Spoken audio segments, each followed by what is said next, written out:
Y'all, let's bring it. First they root for the underdog till you win the brawl. Now it's you they call. Take a glimpse at a pimp in the midst of a stroll. Hardcore hop with a whole lot of soul. Platinum in the hood, but I never go gold. Records don't sell, everybody downloads. Might as well call it crime wire. Put the art on the line fire. Sean Black Fool, South Bay rhyme fire. Rhyme flyer than your label and a spaceship. Victory is mine, I can taste it. God-given talent won't waste it.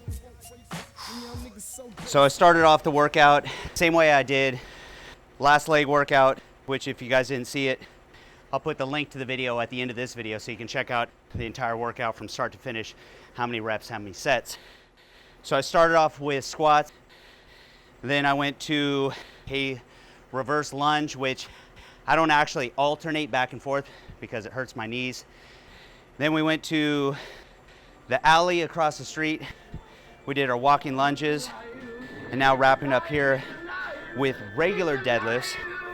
I'm straight, keep a Harlem world mind state. I never lounge where you find Jake. Surprise niggas like a blind date. L-rhyme great, and I'ma increase the crime rate for old time's sake. Run with me and I'ma make you a star. With me and my crew hit the clubs, we go straight to the bar. Leave them empty. I cruise through Harlem in the M3. Never pay for parties, say my name and I'm M3. I'm on some 100G car shit, superstar shit. Selling niggas that wet shit, right out the jar shit. I'm dumb hot. I wreck you and your young flock. Keep the gun cock, represent one block. 139 nigga, the danger zone. We quick to put a bullet in the stranger's dome. I'm known to kick a rough rhyme and rock much shine.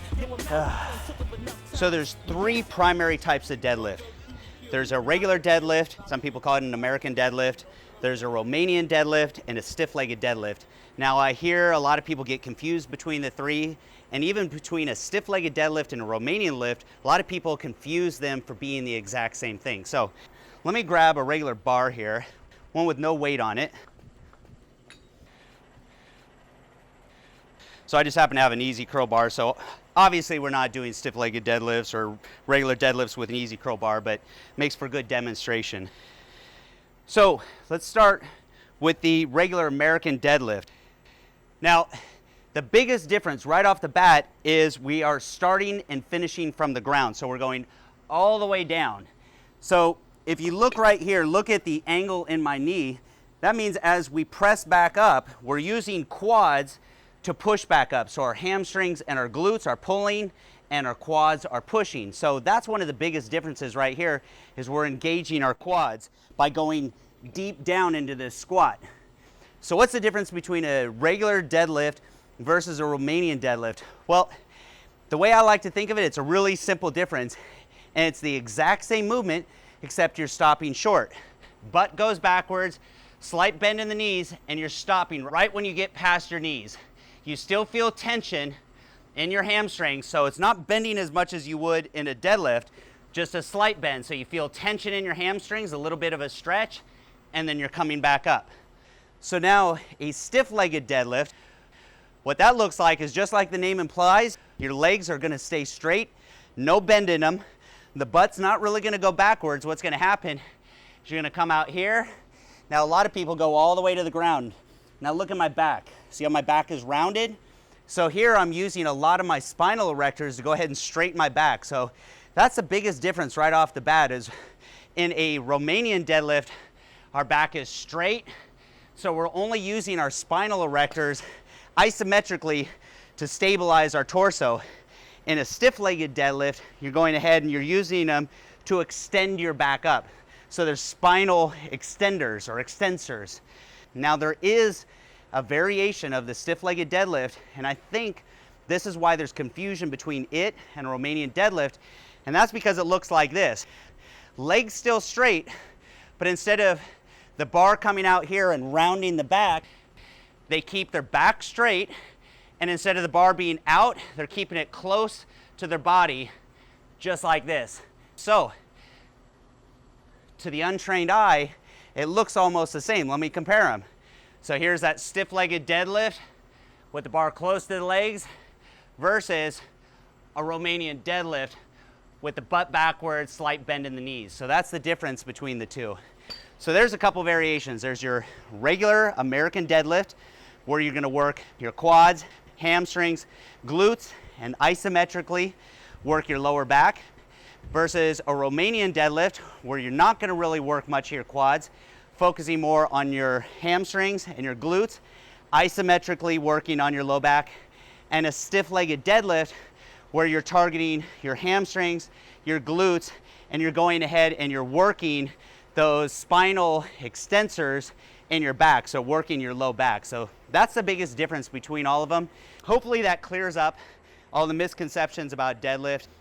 You're gonna go on Google, you're gonna go on YouTube, and you're gonna hear a lot of conflicting information, and that's because even a lot of the experts get these exercises confused and they lump them all together. So that was the end of our workout. That was all 4 of our exercises. So I'm gonna go ahead, I'm gonna drag some of the Chevelle parts out here. I'm gonna work on some stuff. I got a little behind. I got my subwoofer in, got the amplifier in, got the stereo wall wired temporarily because I can't install it yet. And that's because I've got to get the carpet in, and I can't put the carpet in because I don't have the padding yet that goes underneath it. That's on order. So once those go in, I can put the console back in place. Once I put the console, then I can put the stereo. So then I can finish that. So that's one roadblock. My other one is I can't put the speakers in because I need to put the finished piece that I have for the package tray that goes underneath your rear window. The speakers mount inside that, but I can't put that because I have to put the headliner first, then that package tray. So instead of getting stuck and getting frustrated, I'm gonna go ahead and I'm gonna keep myself busy, keep the project rolling along. So I'm gonna kind of jump out of order. One of the next things, once I get the carpet in, that's gonna be the upholstery, the seats. So the bucket seats are already bare metal.